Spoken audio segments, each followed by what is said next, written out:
tem a dizer os formadores de opinião antes de definir o nome? A CBF deseja um treinador que tenha aprovação popular.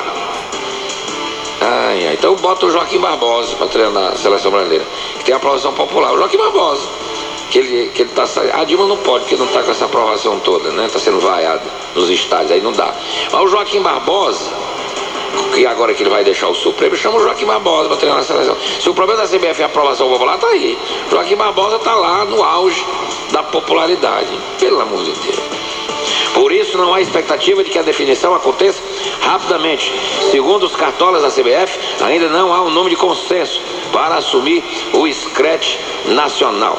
Neste cenário, a volta de um diretor de seleções está em pauta. O cargo foi criado por Ricardo Teixeira para André Sanches e desativado após a saída dele, já durante a administração José Maria Marim. Quem ganha pontos para ser o novo diretor de seleções é o ex-jogador Leonardo, que já atuou na direção de futebol do futebol italiano. O presidente da CBF, José Maria Marim, que também acumula o cargo de presidente do comitê local, não participou da coletiva de ontem, quando a FIFA fez um balanço da Copa do Mundo. Marim foi anunciado pela FIFA nos anúncios do evento, mas não apareceu. Não por acaso, o presidente da FIFA, Josef Blatter, nem se lembrou de citar Marim nos agradecimentos iniciais da coletiva. O presidente da FIFA disse: queremos agradecer ao presidente do COL, o organizador Baca, Ricardo Trade, disse Blatter. O próprio Trade, que é do comitê, deu a explicação após a fala do presidente da FIFA sobre as ausências de Marim. Ainda estava presente na coletiva de ontem o secretário-geral da FIFA, aquele chatão do Jerome Valcke, além do ministro do esporte, Aldo Ribeiro. Durante o evento, o presidente da FIFA deu nota 9,25 para a Copa do Mundo, ou seja, como ele deu nota 9 para a Copa da África do Sul, a Copa no Brasil, segundo a FIFA, foi melhor do que a da África, apenas 25 décimos. Porque o Brasil, segundo a FIFA, fez uma Copa 9,25. A Copa da África do Sul ganhou da FIFA nota 9. Então, para ter sido a Copa das Copas, só ganhou por 25 décimos. Eu pensei que ele ia dar 9,8, 9,9. Ele deu 9,25 a FIFA. Apenas 25 décimos melhor do que a Copa da África do Sul. 7h11. Já tem um repórter, Jonas Melo. Hoje começa o encontro dos BRICS aqui em Fortaleza. Os líderes de China, Brasil, Rússia, Índia e também da África do Sul estão em Fortaleza numa reunião que começou ontem, aliás, e vai até amanhã. Amanhã o encontro se encerra em Brasília. Cenário positivo e cooperação mútua foram destaques da primeira dia da 6ª reunião de cúpula do BRICS, que acontece no Centro de Eventos em Fortaleza. Apesar de toda a motivação, os ministros estão preocupados com a lenta recuperação da economia mundial, que prejudica investimentos e fluxo do comércio internacional. Vamos às informações do repórter Jonas Melo, daqui a pouquinho também as informações da política. O candidato do PSC, pastor Everaldo, que esteve ontem em Fortaleza, defende mudanças. E a ex-prefeita de Fortaleza, Luiziane Lins, afirma que vai ter palanque separado nas eleições e está anunciando um trunfo a presença em sua campanha do ex-presidente Luiz Inácio Lula da Silva. 7h12, chegando com as informações, o repórter Jonas Melo. Bom dia, Jonas. Notícias da Assembleia. Jonas Melo. Muito bom dia a você, Renato Abreu, bom dia Gilson Lima e bom dia aos milhares de ouvintes que sintonizam na manhã ensolarada desta terça-feira, 15 de julho de 2014, o Jornal da Clube. Hoje, Dia do Homem.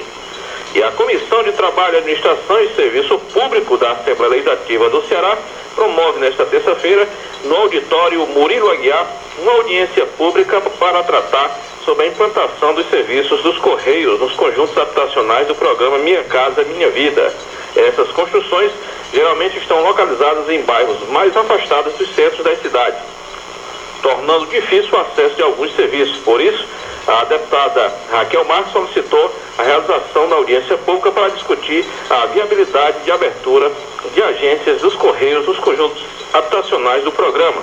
Foram convidados para a audiência pública o presidente da Câmara Municipal de Fortaleza, vereador Walter Cavalcante, secretário executivo da Secretaria das Cidades do Estado do Ceará, Magno Coelho, o diretor regional dos Correios, Francisco Haroldo Aragão Filho, a secretária de Urbanismo e Meio Ambiente de Fortaleza, Maria Águida Muniz, e a presidente da Habitafor, Francisca Eliana Gomes.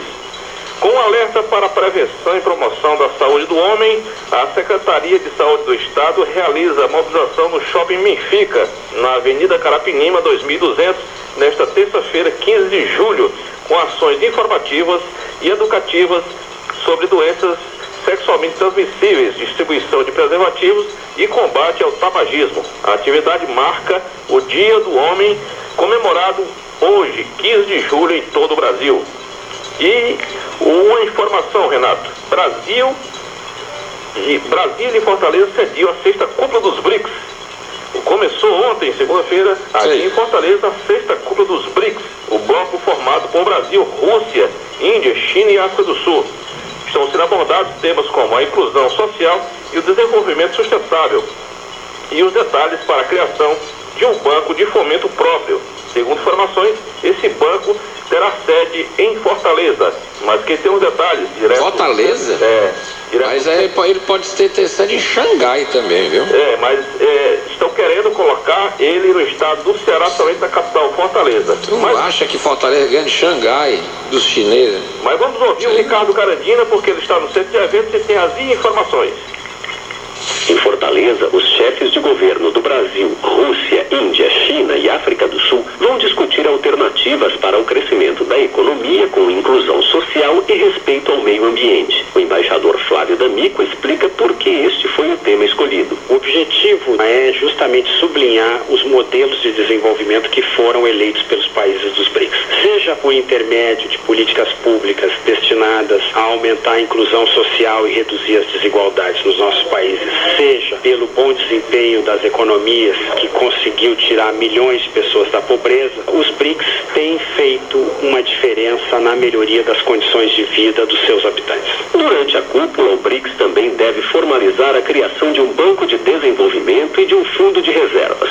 O banco vai ser mais uma fonte de recursos para países em desenvolvimento que contam hoje com instituições como o Banco Mundial. A instituição, que vai ser criada pelo BRICS, vai financiar projetos de infraestrutura e de desenvolvimento sustentável nos países que compõem o grupo e em outras economias emergentes. O diretor do IPEA, Renato Bauman, dá exemplos de projetos que poderão receber apoio do banco. É uma fonte de recursos para financiamento de projetos de investimento. E aí sim você pode ter recursos para financiar ferrovias, melhoria de portos, ampliação de aeroportos, infraestrutura. O fundo vai socorrer os BRICS em caso de dificuldades financeiras. Será um complemento do Fundo Monetário Internacional. Com os dois instrumentos que o BRICS vai lançar nesta cúpula, os países do grupo querem dar uma alternativa a nações em desenvolvimento que hoje, muitas vezes, precisam aceitar regras rígidas do FMI e do Banco Mundial.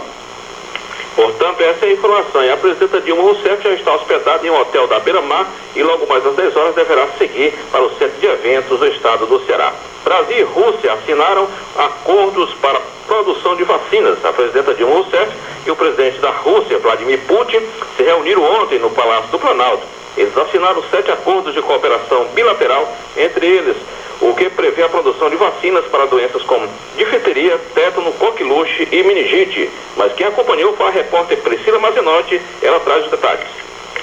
Um dia antes da reunião de cúpula dos BRICS, grupo que reúne o Brasil, Rússia, Índia, China e África do Sul, marcado para esta terça-feira em Fortaleza, a presidenta do Brasil, Dilma Rousseff, se encontrou com o presidente da Rússia, Vladimir Putin, no Palácio do Planalto. No encontro, assinaram 7 acordos de cooperação bilateral, entre eles o que prevê a produção de vacinas para doenças como difteria, tétano, coqueluche e meningite, e o que trata de exploração e produção de petróleo e gás natural.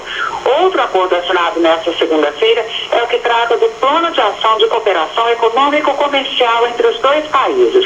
Dados apontam que o comércio entre Brasil e Rússia ficou em torno de 5 bilhões de dólares ao ano. E a meta, segundo a presidenta Dilma, é que com o plano esse número dobre nos próximos anos e priorize áreas como indústria e tecnologia. Buscamos com a Rússia uma relação de longo prazo e de benefícios mútuos, seja pela formação de recursos humanos, seja pelo estabelecimento de parcerias industriais e de associação na área de tecnologia. Dilma ainda afirmou que o Brasil vai dar continuidade na aquisição de unidades do sistema russo de defesa antiaérea, equipamento considerado um dos mais modernos do mundo.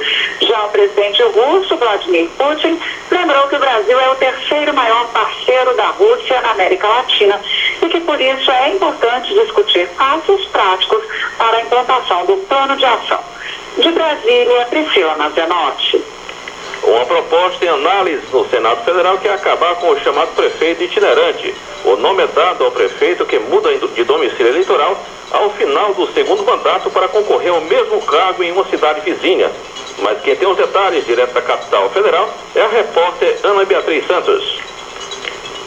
Em entrevista ao programa Conexão Senado, o autor da proposta, senador João Vicente Claudino, do PTB do Piauí, explicou que existem muitos prefeitos que mudam o domicílio eleitoral para um município vizinho no último ano do segundo mandato para tentar uma nova eleição. A proposta muda o texto da Constituição para evitar que os candidatos aos cargos de prefeito e governador passem por cima da lei que permite apenas uma reeleição para mandatos no Executivo. A prática, que ficou conhecida como prefeito itinerante ou prefeito profissional, tem sido combatida pelo Tribunal Superior Eleitoral, mas estava fora da Constituição. Então nós tivemos a ideia para que a gente pudesse corrigir essa omissão constitucional, temos entrado com uma PEC para que nós pudéssemos normatizar de uma maneira muito clara essa questão, principalmente da questão do Executivo. Mas isso ocorre também com outros cargos. A PEC, que foi aprovada na Comissão de Constituição e Justiça, seguiu para análise e votação do plenário do Senado. A expectativa do autor da proposta é que ela já esteja valendo para a eleição municipal de 2016. Da Rádio Senado, Ana Beatriz Santos. Ô Jonas. Oi, não, Renato. Você já ouviu uma história segundo a qual Ciro Gomes e Cid Gomes poderiam se filiar ao PT? Essa informação já chegou por aqui. Eu vou contar essa história já aqui no Jornal da Clube. Ciro e Cid no PT. O PT da Dilma. Será? Eu conto essa história já. Eis a questão. Mas falando em prefeito, Renato, a ex-prefeita do município de Uruburetama, Maria das Graças Cordeiro Paiva, foi condenada a 17 anos e 4 meses de prisão em regime fechado por crimes contra a administração pública cometidos entre os anos 2001 e 2004 e a pagar uma multa no valor de R$156 mil. A decisão do juiz titular da Vara Única da Comarca de Uruburetama, Antônio Cristiano de Carvalho. De acordo com a sentença, a ex-prefeita teria contratado despesas sem licitação que geraram um prejuízo de mais de R$3 milhões aos cofres públicos daquela prefeitura. Só de gastos com combustíveis e lubrificantes para carros da prefeitura, a prefeita teria gastado R$500 mil. Em uma corrida contra o relógio para analisar dentro do prazo legal os registros de todos os candidatos que irão disputar as eleições de outubro deste ano, o Ministério Público Federal informou ontem que até o momento já finalizou a análise das candidaturas apresentadas em 13 das 27 unidades da Federação. Dos cerca de 10 mil registros avaliados, os procuradores eleitorais questionaram 494 candidaturas, sendo 198 delas com base na lei da ficha limpa. E os professores da Educação Municipal de Fortaleza, Renato, decretaram greve geral em assembleia realizada ontem, segunda-feira, na Praça dos Voluntários, no centro da capital. Os cerca de 500 docentes, segundo o Sindicato Único dos Trabalhadores em Educação do Ceará, o SINDIUT, votaram em unanimidade por paralisar as atividades no próximo dia 24, tempo necessário aos proclames da greve. A Prefeitura disse que as negociações ainda estão em andamento. Segundo Ana Cristina Guilherme, secretária-geral do SINDIUT, a pauta de reivindicações contempla apenas questões pendentes de acordo com o sindicato, já de direito dos professores e acordadas com a Secretaria Municipal de Educação. Entre os principais pedidos estão o direito ao anuênio de 5 gratificações por tempo de serviço, aumento do vale alimentação de R$ 7,50 para R$ 15 e concurso público imediato. A cidade tem 9.000 professores municipais efetivos e 2.000 temporários, informou. E a presidenta Dilma Rousseff desembarcou por volta das 21h30 de ontem na base aérea de Fortaleza para participar, nesta terça-feira, do encontro de chefes de Estado dos 5 países que formam o BRICS, Brasil, Rússia, Índia, China e África do Sul, no centro de eventos do Ceará. Como eu disse a você, logo mais às 10 horas, ela deverá sair de um hotel da Beira-Mar para o centro de eventos. Com certeza não vai conceder entrevistas, segundo informações de sua assessoria. E vamos à agenda dos candidatos para esta terça-feira. A agenda do candidato ao governo do Ceará é Eunício de Oliveira, terça-feira, 15 de julho. A partir das 10 horas de hoje, o candidato ao governo do Ceará, Eunício de Oliveira, participa da 6ª Cúpula dos BRICS, a convite da presidenta Dilma Rousseff, no centro de eventos da Avenida Washington Soares, 999, no bairro Edson Queiroz. A agenda do candidato Camilo Santana para hoje, o candidato ao governo pela coligação para o Ceará Seguir Mudando, Camilo Santana, estará junto com a vice-governadora Isolda Sela e o candidato ao Senado, Mauro Filho. Eles participam da programação também aqui em Fortaleza, visita o Sistema Verdes Mares na Praça da Imprensa. Às 10 horas terão reuniões internas e também às 14 horas. E a agenda do Ailton Lopes para hoje, às 9h30, ele acompanha a atividade do Seminário Diálogo sobre Desenvolvimento, os BRICS na perspectiva dos povos, o condomínio espiritual Irapuru é o céu. Às 11h30 realiza uma visita às redações com o candidato a presidente da República, Zé Maria, do PSTU, e a candidata ao Senado, Raquel Dias, pelo PSTU.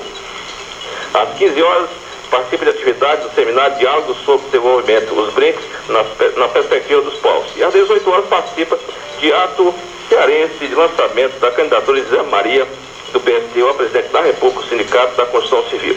E por último, a agenda da Eliane Novaes para hoje, às 7 horas, ela já está, nesse exato momento, fazendo uma panfletagem na sede da CAGES, na Vila União, Avenida Lauro Vieira Chaves, 10h30. E às 14 horas, Eliane Novaes deverá se reunir com a sua equipe de comunicação na sede do PSB aqui em Fortaleza. São essas informações. Daqui a pouco tem sessão plenária aqui na Casa do Povo, sob comando da mesa diretora. Você continua com mais informações com Renata Abreu, o Jornal da Clube. Da Assembleia ao Vivo, Jonas Melo, repórter da Clube. Jornal da Clube, ligando todo o Brasil com a notícia. Renato Abreu. Valeu, Jonas. 7h27. Olha, o diretor executivo da MATSEV